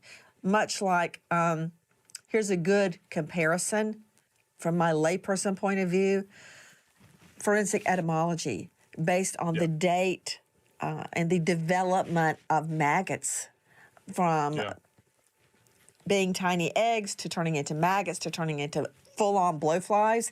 You can tell how long the body's been here. That's how I compare a microbial timeline. Would you say that's an accurate comparison? Yeah, it's accurate, but that's an accurate comparison. But what I'm talking about is much more specific. Now, I'm not saying that they could utilize this to bring it down to the very minute that this happened, but with this succession that takes place in the microbial life. Got it. Which leads me to the next point. The next point is, take a look at this concert video. If Steve Fisher and Joe Scott Morgan are correct, did D4VD's camp go so far as to plant a Celeste look-alike at concerts and in public to throw everyone off the trail, to obscure? It's crazy, right? Because we were just talking about this earlier. The fact that anybody who watches this case outside of Jesse Weber, Nancy Grace, and Ashley Banfield, right? If you're in the Reddits, you're following this case really closely, whether you're watching another content creator put out information about this, you're very aware that there is a second property. And it's funny that, you know, that no one publicly has acknowledged this second property, which is the 804 property. And SF won't talk about it. TMZ won't talk about it, but it's all over the Reddits, right? If you follow this case, you know. And the fact that they keep showing this clip of this person on the balcony as a decoy, and nobody has mentioned the actual person that they've utilized as a decoy this whole entire time. A girl who actually has the same first name and the same first three letters of her last name, right? Why is nobody talking about this, right? And obviously, if you guys follow this case, you know I'm talking about Celeste Herrera, right? She's the person who, at this point, everybody believes that she was a stand-in decoy to pose as Celeste. The fact that Celeste was dead. From clips of David. About to give out free center tickets to a high school. Kids are super smart. Apparently, the past 5 schools been like these artsy schools that got like super cool electives and whatnot. Is this him really talking that slow and, you know, really just talking like that? That's my fans, I guess. He better fight. Get the I ain't gonna lie. Me and that. Know what I'm saying? Make sure you me on the ground one little well. Y'all better hurry up. If they start fighting, the police gonna start making.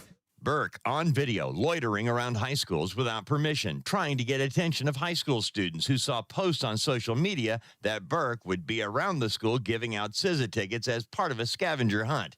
In light of the death of Celeste, Burke having unfettered access to underage girls without permission from the school is shocking. Why is David Anthony Burke, an adult, hanging around with unfettered access to high school girls and boys? Isn't that where Celeste was before she got plucked out and ended up living with Burke and all of his cohorts in his mansion? Not entirely sure, Katz. When is the first date that she showed up on scene? Not Not entirely sure. We do know that Celeste Herrera knew David back in July, right? During that 4th of July stream where they were telling her not to come onto camera. I think there's a video of them hanging out at an arcade as early as June. So who knows? They may have known each other for, roughly about a year or so. This is from the David Gaming. This is from David Gaming YouTube. Alexis Tereshchuk, what is he doing at high schools without any chaperone? Nothing? Hold on, you guys. We just got an update from SF Investigates. Let me see.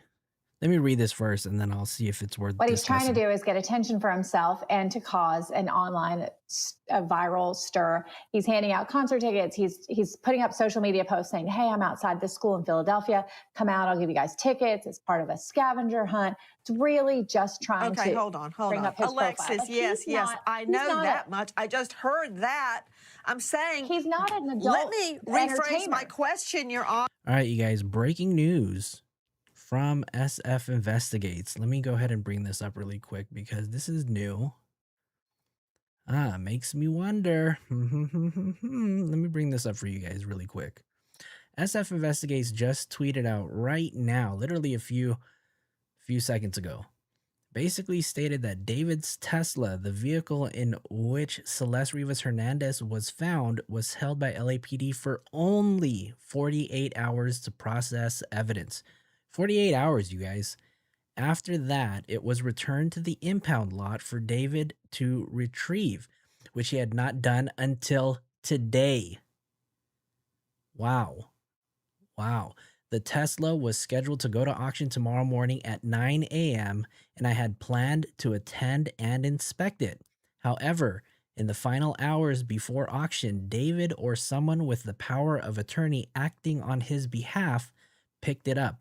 When I checked last week, the storage fees were approximately $10,500 as the vehicle had been released and available for pickup since September 10th, before Celeste had even been identified.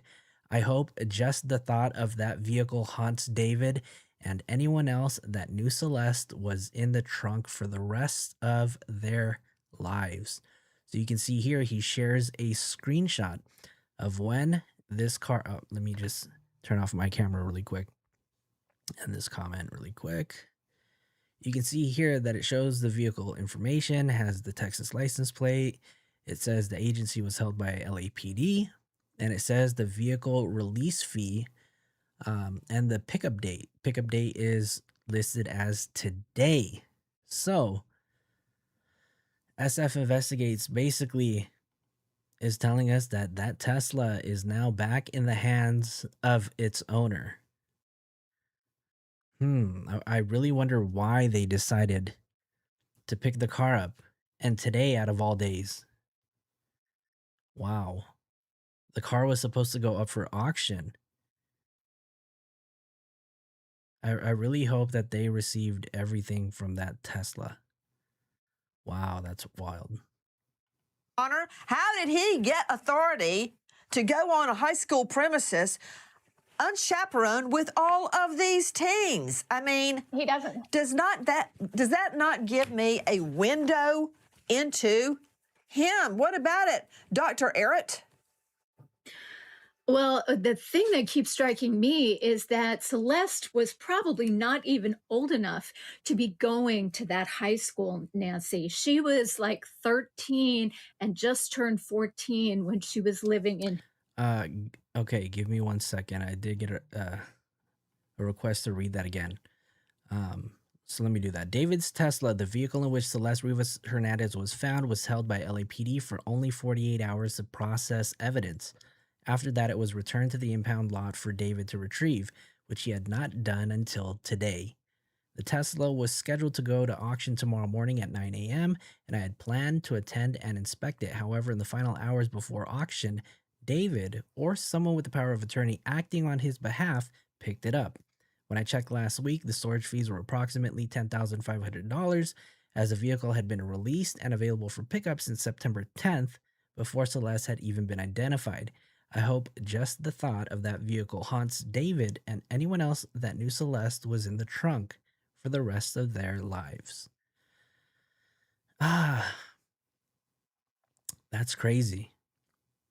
They just had that car chilling at the impound yard.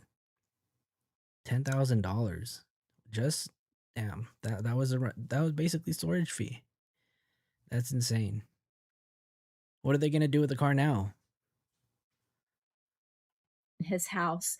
And I think when we think about somebody that young and that vulnerable, who was surrounded by adults who were potentially exploiting her, and something so awful happened to her, I can understand us being nervous about somebody who may be a person of interest, or a suspect, being around high school kids. I think there's a lot of investigation that needs to happen to figure out what exactly was his relationship with Celeste. There was that Discord video at one point where he says something about, "I'm media trained to you," and that's controversial. And then she said something about, as controversial as raping kids, and laughs in this like wildly inappropriate way. And it just begs the question, what exactly was going on? Hey, look at this, Dr. Can somebody confirm if that's Lane or if that's another student? Garrett. This is Burke. Nope, never mind. That's Lane. Hanging out by a school without permission. He's handing out merch, talking, and he almost gets maced. And this is in Baltimore. You know, I'm looking, Steve Fisher, and I don't see any teachers or security anywhere. What the hey?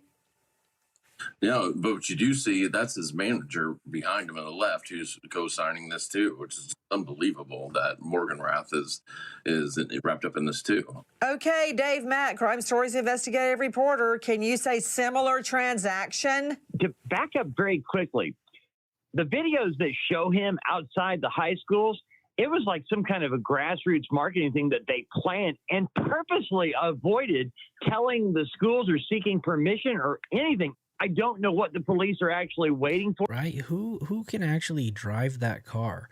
I'm curious if they picked it up and had it on a tow truck, right? Because we saw when it was towed away that there was no air in those tires. Or did they have it? Or did a tow truck pick it up, or did they come and you can't really jump the car, right? But imagine being the next person to drive this car after that incident, right? What are they going to do with it? They're going to put it up for auction, sell it, right? Knowing that they need money. They were 4 months behind on rent, right? I don't know. Should have just got rid of the car. Nancy, you would know much more about that than I would. But at some point in time, somebody's got to lay the hammer down. Right, Nebby? Guys, if you know or think you know anything about this case, however inconsequential you think it may be, please dial 213-486-6890.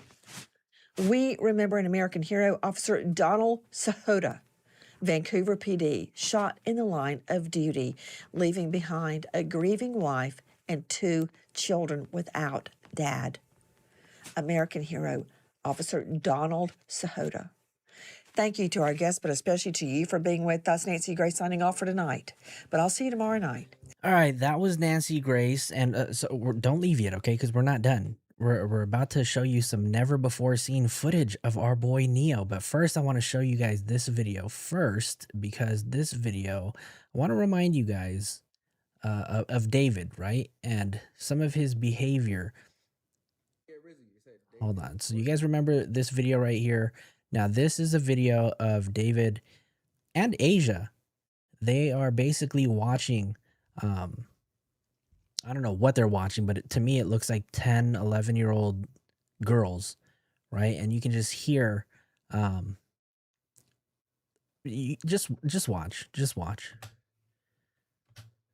Maybe I'll let you on the song. Don't get on the chair, bro. Nah, get them off the screen so I could work. Bro, how do I do what this? No. Oh. Oh, this is the full video. I don't think I've even seen this one. Go ahead, fine. Go ahead. Okay, that's it. That's how you. Really?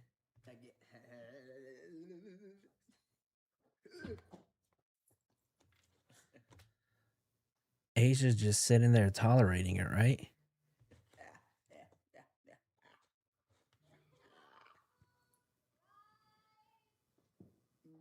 Oh.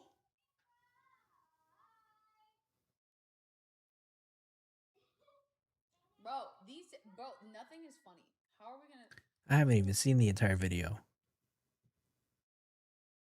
You should let me go through your TikTok likes. Let me go through your TikTok likes. No, you can't go. You can't go to my life. Unfortunately, you guys, the video that I was sent, the volume is not high enough, and I'm putting it on maximum on my mixer, so they're not really saying anything important. What if I don't show him? What if I don't show him? Nah. What if I don't show him? You can go to my Twitter likes though. I mean, Twitter likes? Okay. yeah, I have it up. No, you can't. No. I have the volume all the way up on my OBS and my mixer, and it's still not really loud. Can't do that either. Wait, you can't. Wait, but isn't that public? No. It's not? No. Let me see. I won't. No, bro. Let me. I'm a gooner. I'm a gooner. I'm a gooner.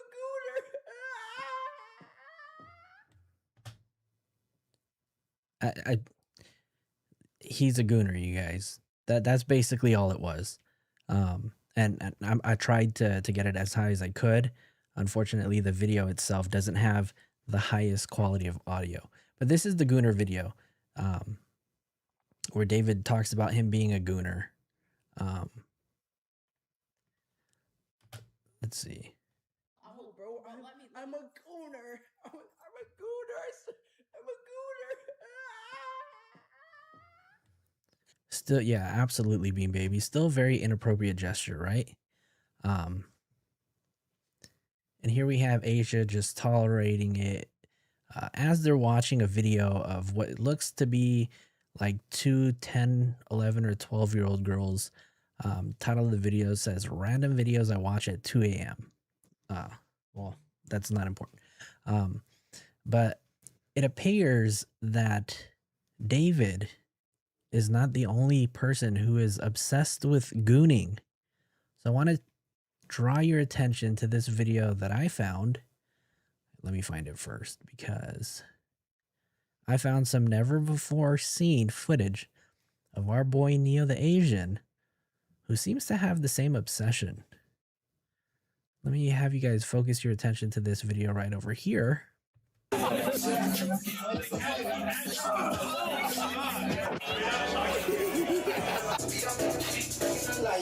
Nah, we got Billy on the Glizzard. Hey, behind, 86.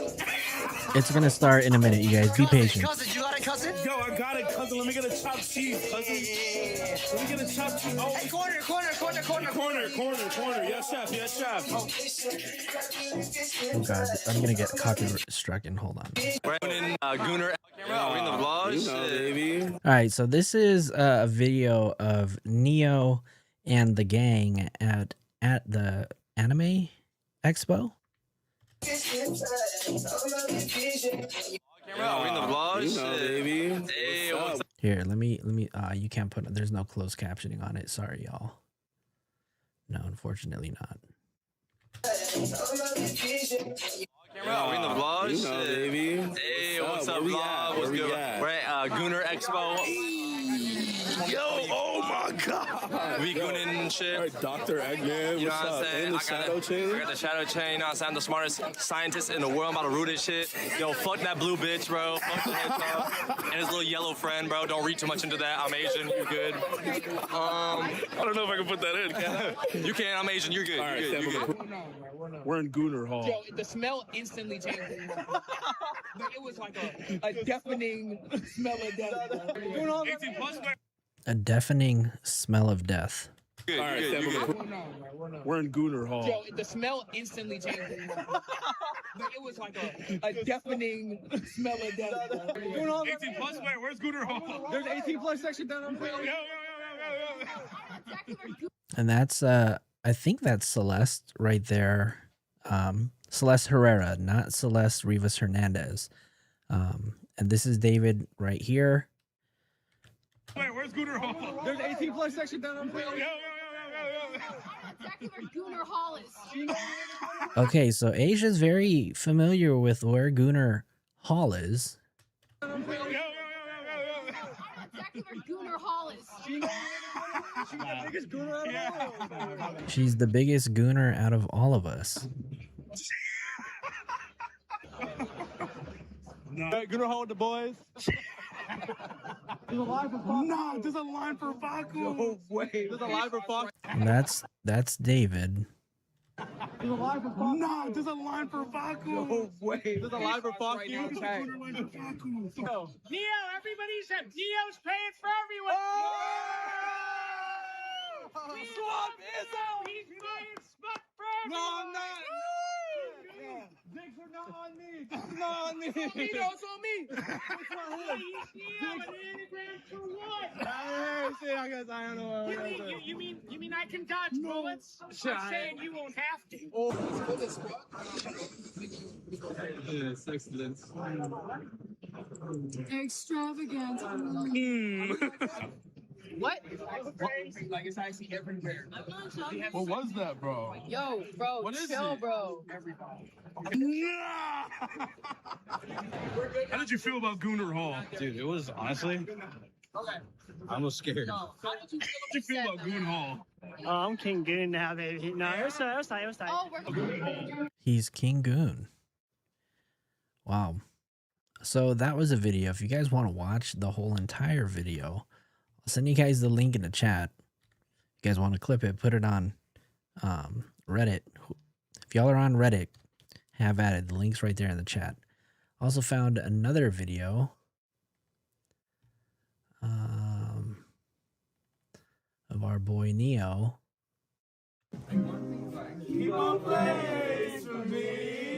He always says, "Nah, I'm good. Nah, I'm good."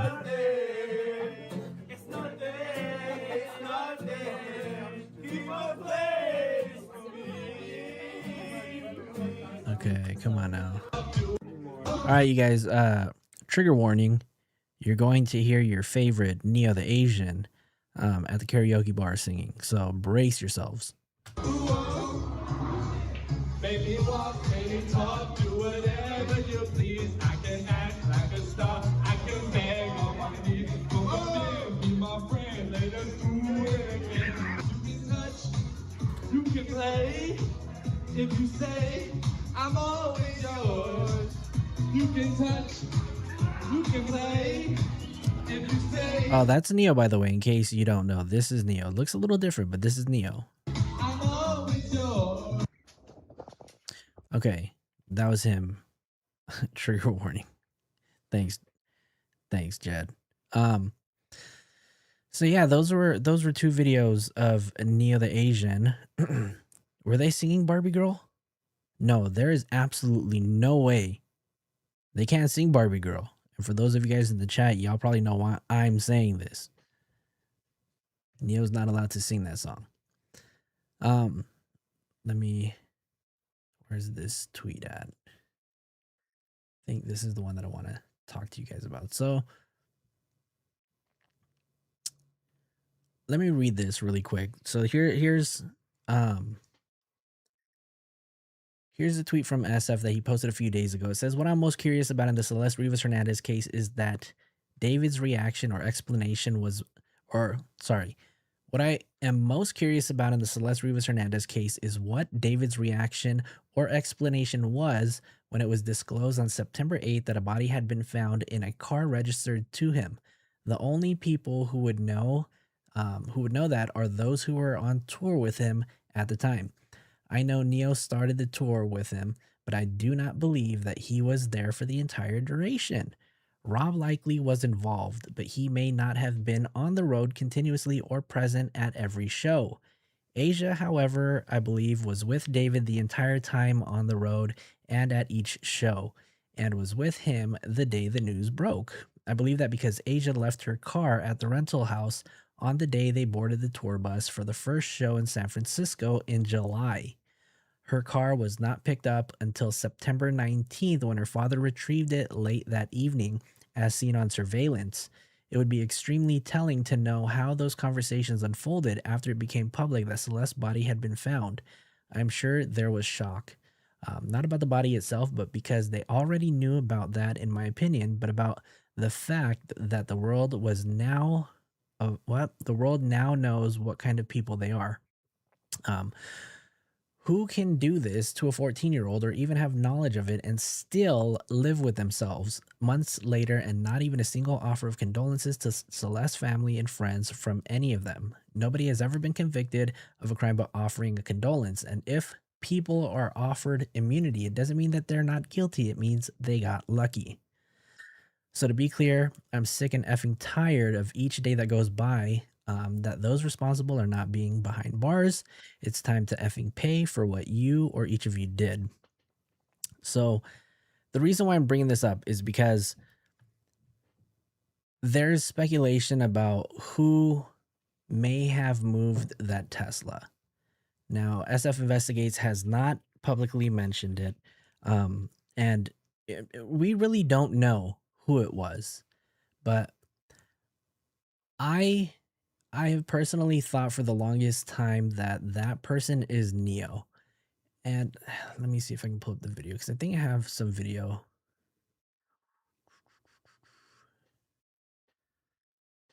Maybe I do, maybe I don't. Maybe I thought I did. So here, I want you guys to take a listen to this part.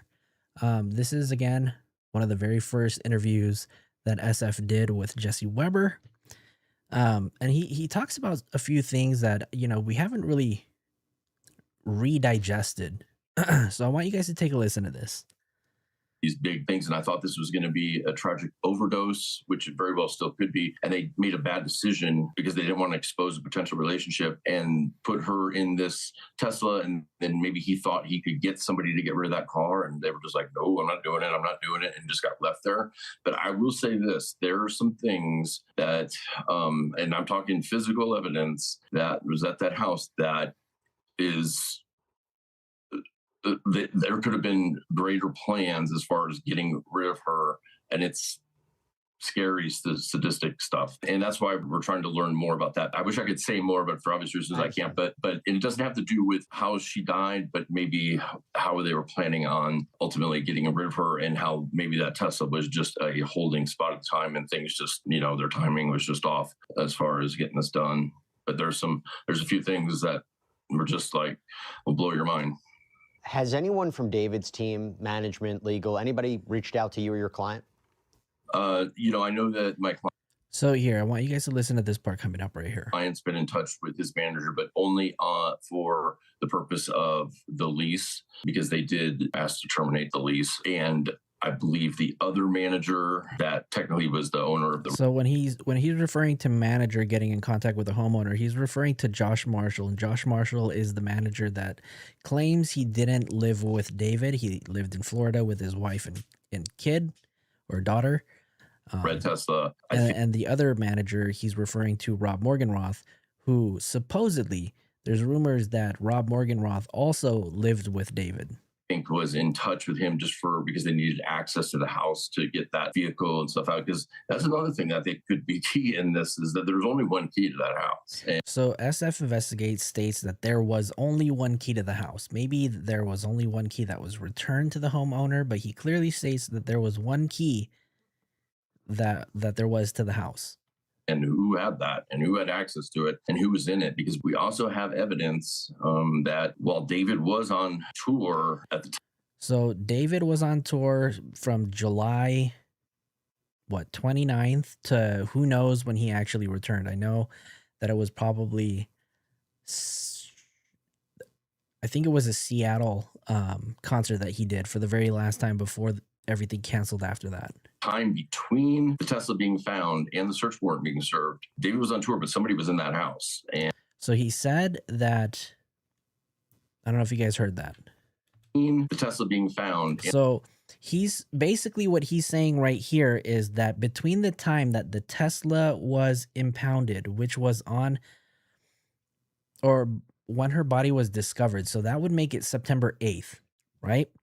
From the time that her body was discovered on September 8th, from the time that the search warrant was served, September 18th, that there was somebody in that house and the search warrant being served. David was on tour, but somebody was in that house. And there was actually a report made, not with police, but that homeowner association has a robust private security company. And we've gotten videos from them and reports. And so who had that key is probably... And listen to the way that SF investigates kind of trickles this information out. From them and reports. And so who had that key is probably the same person that, had access to the Tesla. Do you know who that person is, and do you believe that is the person that moved? And so who had that key is probably the same person that, had access And to you the see Tesla. the way his eyebrows raise when he says that. Who had that key is probably the same person that, had access to the Tesla. Do you know who that person is, and do you believe that is the person that moved the Tesla? So I definitely know who moved that Tesla on that late July before they went on tour. I can't say who the person, and I don't mean I can't say but I don't know who exactly was in that house because it's just a report, but there's video, but you can't make a person out. But somebody was in the house, and being that there's only one key, it's like, okay, who had access at that time? So is it the same person that moved the Tesla? Was another last part of the plan about to go in motion as far as getting rid of her body? I don't know. It really just kind of begs the question, was Neo, or maybe it wasn't Neo, but was whoever was home, were they given the task to carry out something while David was on tour, right? And we know from SF Investigates' previous tweet that I just read that Neo wasn't there for the entire duration of the trip. And we know that because if we go over here to his Instagram page, right, we know that on his stories, now I have to hover over this really quick for you guys to kind of see, but August 10th, okay, so May, June, July, right? He left January 29th. And sorry, not January, July 29th. And it looks like July 28th, August 1st, Neo is already back in LA. August 4th, don't know where that's at. This is another party in Los Angeles, probably. August 9th. August 10th. Now the crazy part is here, let's go over here. From August 17th. If we go here from August 29th, if we hover over this August 30th, so he's already back home. He's already back home in LA. September 1st. September 1st. September 1st. September 1st. This is September 3rd or 4th, right? Because that was on Max's page. September 4th. September 5th. September 13th. October 10th. So what I'm trying to show you guys is that between September 8th, right, when her body was discovered, September 13th, he posted one photo, right? But between September, what was this? September 13th, all the way to October 10th, it seems like Neo has removed a whole bunch of stories. Now, I am of the belief that Neo was home this entire time. Rob wasn't home. Asia was on tour. The only person that I can think of that is responsible for moving this Tesla has to be Neo the Asian. Now, this is only my speculation. This is only my belief. These are my thoughts. I have no other additional proof that this was Neo. But if we're taking a look at what's out right now, I'm saying that Neo moved the Tesla. That's my opinion. Let me know what you guys think. Eileen said Seattle was canceled. I bet that was a wonderful surprise for Neo. He got busted on his birthday. Oh, that's right. September 18th was his birthday, right? So why not? Why not? That's crazy. His birthday was September 18th. So where was he? That's when the search warrant was served too. Wow. Nash NY says, where was Josh? Who knows? Josh was probably at home in Florida with his wife. So I have no idea. But I don't think Josh was staying at the mansion, right? There's been other videos where there's another video of Nancy Grace's interview with SF Investigates where they talk about all the drugs and opioids that they found inside the house. And he was basically saying that they've been able to identify who stayed in which room. And they said that the master bedroom had a lot of feminine products in it. It also had a ton of makeup, and then the other rooms had clothes in the cabinets. So I believe that Neo and Asia probably lived at David's mansion. And by the time that they came back and broke the lease, but why get Neo to testify if he is a witness? That doesn't make sense. Well, we don't know if he's a witness or if, he may potentially be a suspect. Now, we do know that they don't normally ask, any defendants to come to a grand jury. But maybe Neo holds a lot of information that they need to put these pieces to the puzzle together. I don't know. This is just my speculation again. Neo was definitely home. And if Neo had a key to that house, or maybe if he was the only person in that house, and who knows, right? Maybe Neo was supposed to finish the job. Maybe Neo was just too lazy to move the car. Maybe he just forgot about it, right? If it was Neo, maybe something else happened. I don't know. I don't think that they got it. Maybe, who knows? Maybe he got into an argument with David and decided that he was just going to go home and he wasn't going to carry out whatever job that he was supposed to do.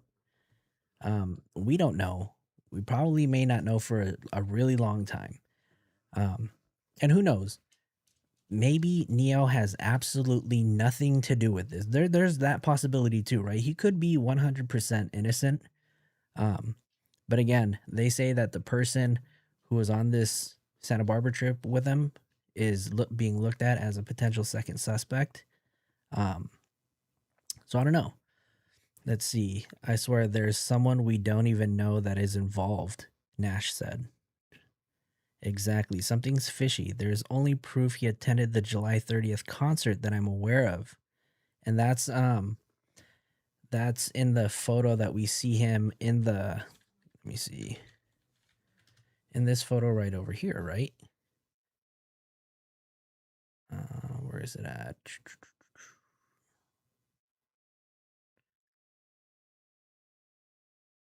Is this a new photo that just came back up? I don't remember seeing this.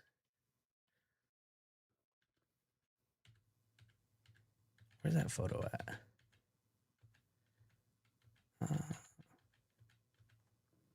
Did it get taken down?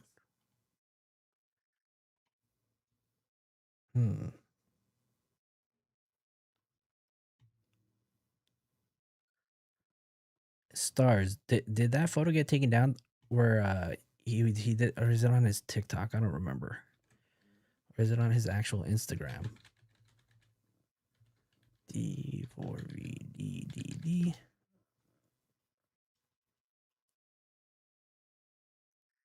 Yeah, now I don't remember where it's at. This one right over here. Here it is, you guys. This was on July 31st. The concert probably took place July 29th. So we know that Neo was with them. And this is the only one that we know that he was at.